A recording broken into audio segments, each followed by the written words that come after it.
Mack Brown was born in Cookeville, Tennessee. He had a great relationship with his family. He really admired his father, who he said was tough. He was a quiet man, but he was a really loving father.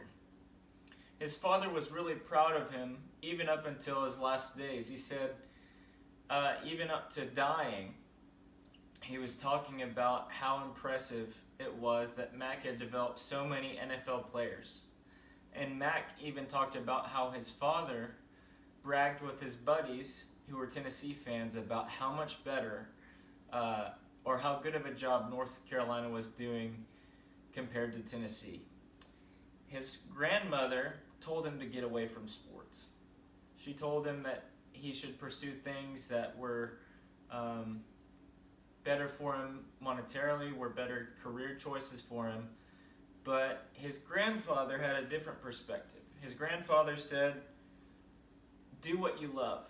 And if you do what you love, you're going to be more likely to be successful and you'll enjoy what you're doing. His grandfather was a football coach, and he talked about how open his grandfather was to answering questions whenever he would ask them to his grandfather when he was on a fishing trip or just anywhere, but especially when he was on fishing trips. And he really loved going on fishing trips with his grandfather for that reason, or maybe in part because of that reason.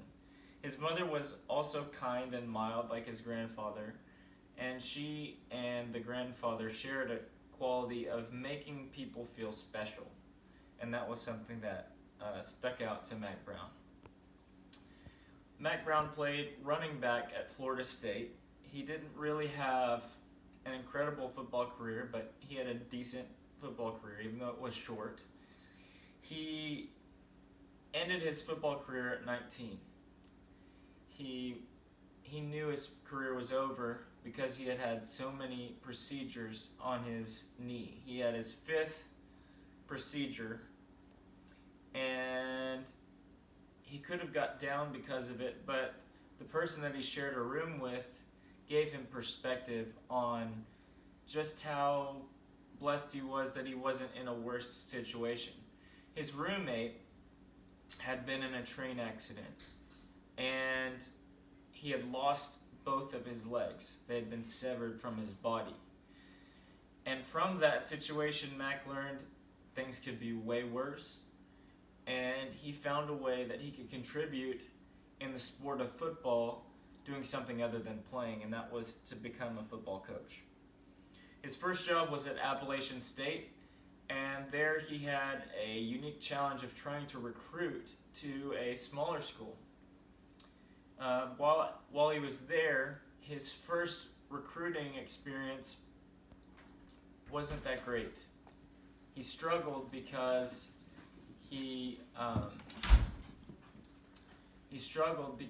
couldn't find a way to recruit some of the better players, or some of the players he was going after. And so after a long day of getting having a bunch of inattentive or uninterested players, he came up to his last recruit, or one of his last recruits. And by this time, he may have thought, what's the use? Because he had had so many players that weren't interested, and this was maybe one of his better players that he was trying to recruit. Well, he realized that you recruit to the strengths of your school, and the presentation that they had to recruit to their school resonated with this player, and he turned out to have a chance and ended up bringing him to Appalachian State. He left Appalachian State because he later felt that he wasn't ready to be a coach. So he took the offensive coordinator position at Oklahoma University in 1984. He learned a lot under Barry Switzer, and that was a great positive experience for him, and something that I can learn from, that it's okay if you're not ready to be a head coach to step down and learn from someone that could teach you something to become a better coach. he coached positively. Barry Switzer did. He taught Mack Brown to coach positively and put things in a positive light rather than dwelling on the negative. He taught his players to believe that they could achieve whatever they're trying to do. Barry Switzer believed that they could win any game that they played, and that sort of confidence is something that hopefully we can give to our players. Mack Brown that believed that you should teach your players or encourage your players to walk with a swagger, or at least that's a positive thing for them to have. As far as coaching positively, Barry Switzer taught Mack to avoid convincing players that they can lose. After a game where Mack Brown talked at halftime and told the players, if you don't fix this or if you don't turn things around, we're going to lose, or something to that effect. He told the players, we're going to lose. And then they lost. And so after the game, Mack Brown was talking with Barry Switzer. Barry Switzer came up to him. And Barry Switzer said, we have to be very careful that we don't convince our players that they can lose.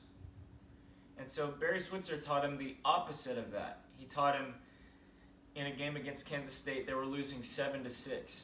And so he told the players, the longer this game goes, the better, and it's close, the longer this game is close, the better team is going to win, or something to that effect. And so the mindset of, we're in a good position, the game's close, it could be worse than it is, but it's not. Focus on the positive. He talked about an instance where they were playing Nebraska, and Nebraska, even though the score was tied, Nebraska may have been having a better game than Oklahoma to this point. And he said, wow, these guys are better than I thought they were. Boy, these guys are better than I thought they were. They're beating the crap out of us. And then he said something to the effect of, but we're Oklahoma, and they're Nebraska. They don't think that they can win. They don't think that they can beat us. We know that we can beat them. And the idea was that because they knew that they were going to beat them, and Nebraska didn't believe that they could beat Oklahoma, they were going to win. Maybe it even doesn't matter what Nebraska thinks. We believe that we can win, so we're going to win. And so that was a mentality that Mack Brown took with him after he left Oklahoma. At Tulane, he took a job that was not a very good job, and it became a worse job as he stayed there longer. So within a few months of him accepting the head coaching position, the basketball team had a point shaving scandal, and as a result, basketball is canceled, the athletic director resigns or steps down, and Mack Brown, at 33, has to accept the athletic director position. He's 33 years old, so he has to be an athletic director and a football coach. 41 of his 59 scholarship players are on academic probation. So it's a terrible, terrible job.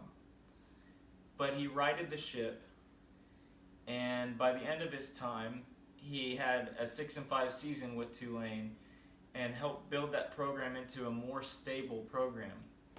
That was where he may have first met Darrell Royal. And when Darrell Royal was there, he advised Mack that he had to leave Tulane to succeed as a coach. He said that he needed to go to a school that had a "the" in front of it, like the University of Texas or the University of North Carolina. He had to go to a school that could be respected or respectable. And so his relationship with Royal started to form, and that may have contributed to him getting the job at Texas later on down the road. At North Carolina, Mack Brown left Tulane to go to North Carolina, and while he was there, he started off with 2 seasons that were not successful at all as far as records go. He started off with 2 1-10 seasons, and it was so discouraging to Mack that maybe even thought about quitting. But while he was there, he had the ability to create a culture of winning, and he did that by being aggressive and playing to win during the season. He was willing to sacrifice wins for the effort to be aggressive and make the effort to win. One game, they were losing 17-16. They just scored a touchdown. Rather than kicking an extra point, he went for 2. They lost the game, but the message was clear that Mack Brown was going to play to win. He wasn't going to play to tie. He was going to play to win. He finished at North Carolina with a 10-2 season and then an 11-1 season in his final year. So he built a North Carolina program that was at the bottom, and now they were one of the more successful teams in college football. But they weren't respected because North Carolina is a basketball school. Their own team didn't respect them, or their own school didn't respect them. Their own fans didn't respect them.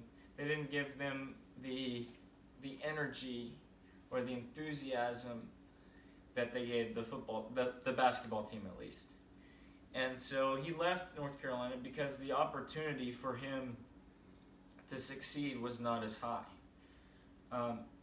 He felt that his team may have got snubbed from getting into a big bowl game just because people didn't respect them. They were as high as 4th in the AP poll in one season, and in his last season, they were in the top 8 in the country maybe all year, but they still didn't get a chance to go into a BCS bowl game, and so he felt like it was right for him to leave at that point. From there, he went to the University of Texas, and the reason why he went there was he wanted to win national championships. He took over a team that just a year before had won a conference championship. The other year they had won a conference championship, but last year they were 4-7, and that was unacceptable, even though they had won that conference championship the year before. And so Texas hired Mack Brown because they needed a change. And so Mack was heavily influenced by Darrell Royal to take this Texas job, and Texas may have been heavily influenced by Darrell Royal to hire him. It had been over 25 years since Texas had won their last national championship. When he got there, his number 1 most important recruit was a player that was already on the team, and that was Ricky Williams. Ricky was a junior, but he had just won the Doak Walker Award, which is given to the best running back. And people thought that he may have been able to go to the NFL.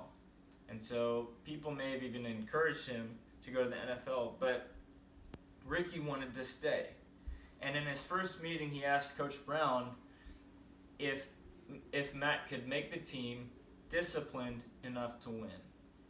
That was a priority for Ricky.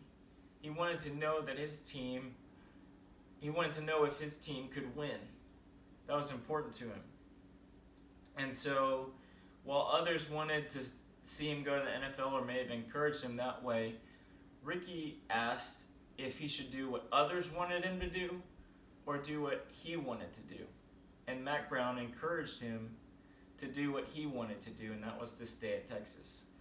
Ricky was a free spirit, and because of that, he wore his hair a little bit differently. He had dreadlocks, and for some that was not as popular. But Mack Brown was of the mindset of dreadlocks are not going to affect his ability to play football and be a contributing member of this team, so I'm not going to make him cut his hair. Maybe because of that, Ricky Williams stayed, and they were able to have another season with him. The team's goal, one of the team's goals, was to actually win the award for Ricky. win the Heisman Trophy for Ricky. And so they worked hard to do that. This was a team goal, and so when one of the fullbacks was asked, what is your team goal? Or he was asked some question, and he said that was his goal. He wanted to win the Heisman for Ricky Williams.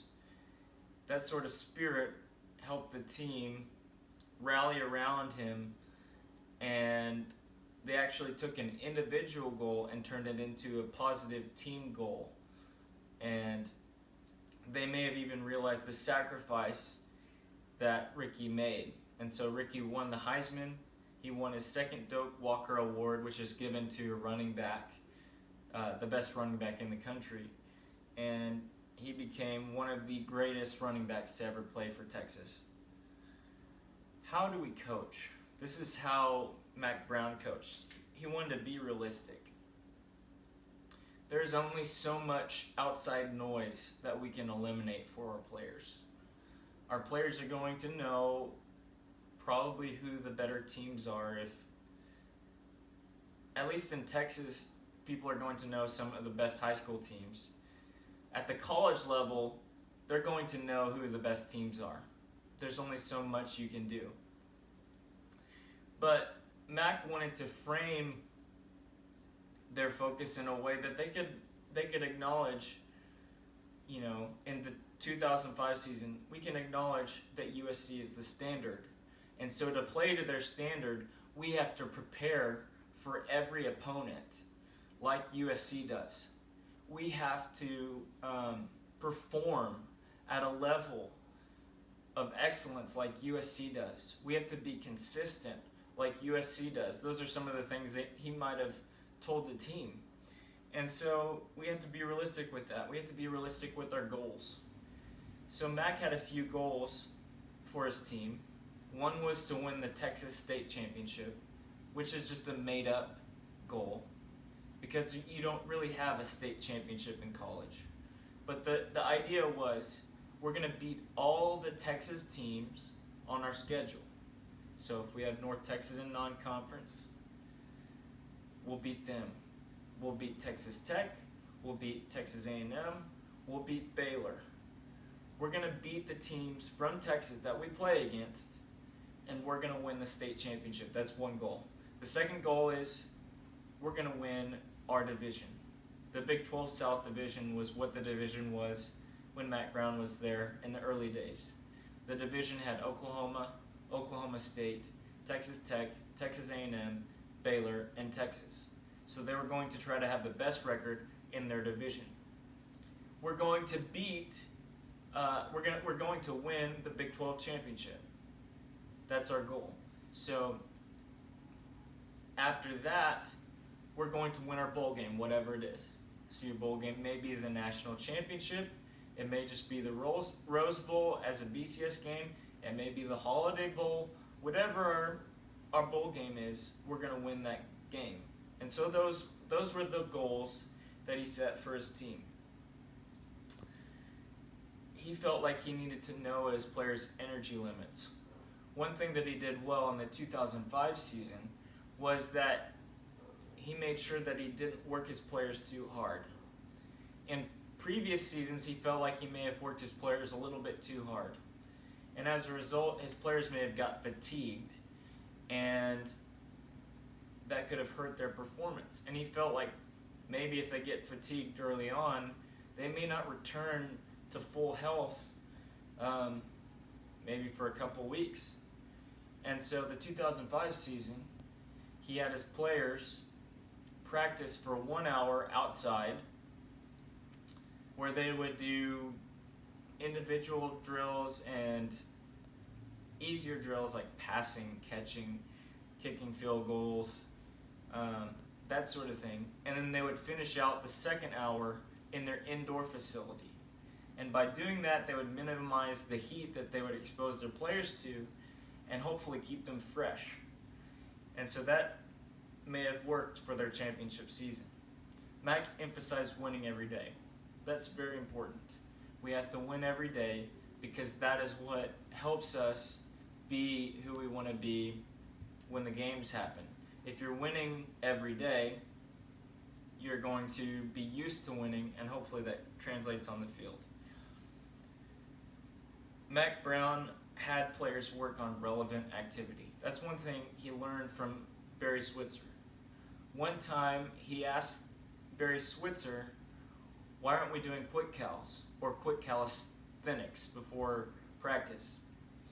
And he thought that he had heard that that was what every team did.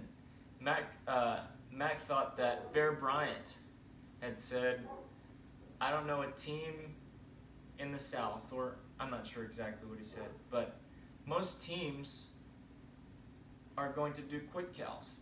So he asked Barry Switzer why they didn't do them. And Barry's reply was something to the effect of, what does that have to do with football? The idea was we're going to work on football activities. We're not going to worry about activities that aren't going to help us play football and have nothing to do with football. We're going to do activities that are going to help us prepare to win. Mack believed in compromising when you can. That helped him with Hickey. That helped him build trust maybe with his players. One season, his players wanted to listen to rap music.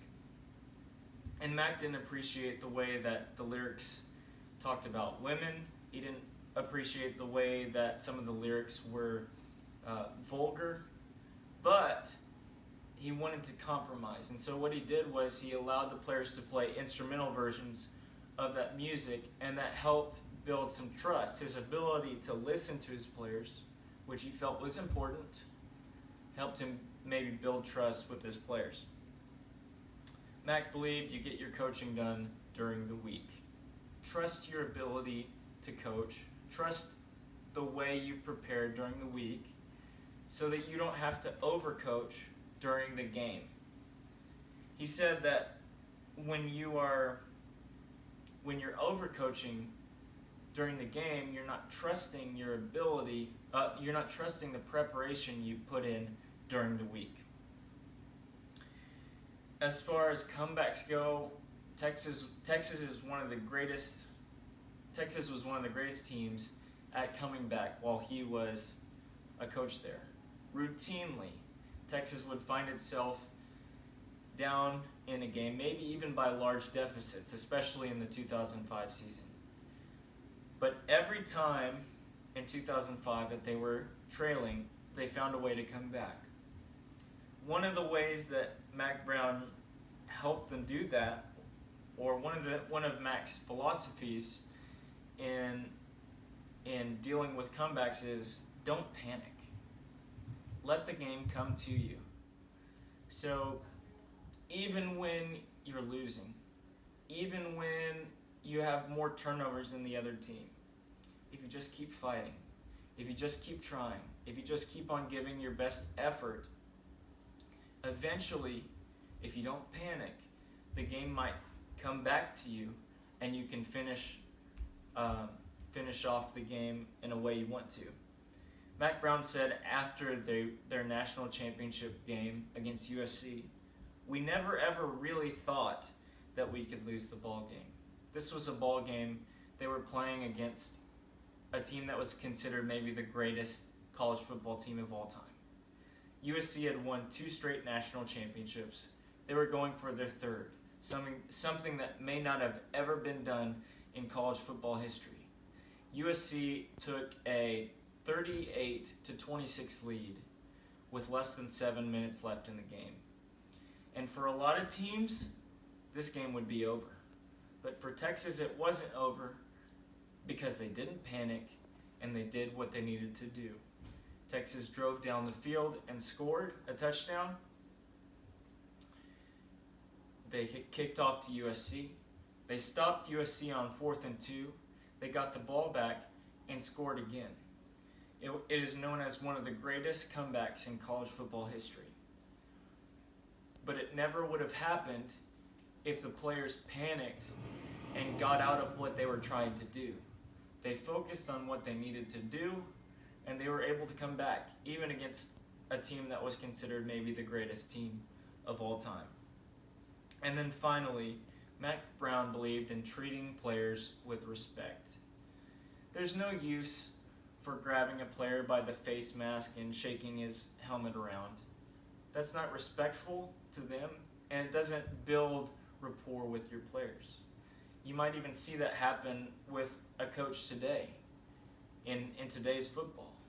But that's not something that encourages respect and camaraderie with your players. Mack Brown believed in treating everyone with respect, and as a result, you'd be hard-pressed to find a player that didn't respect Mack Brown.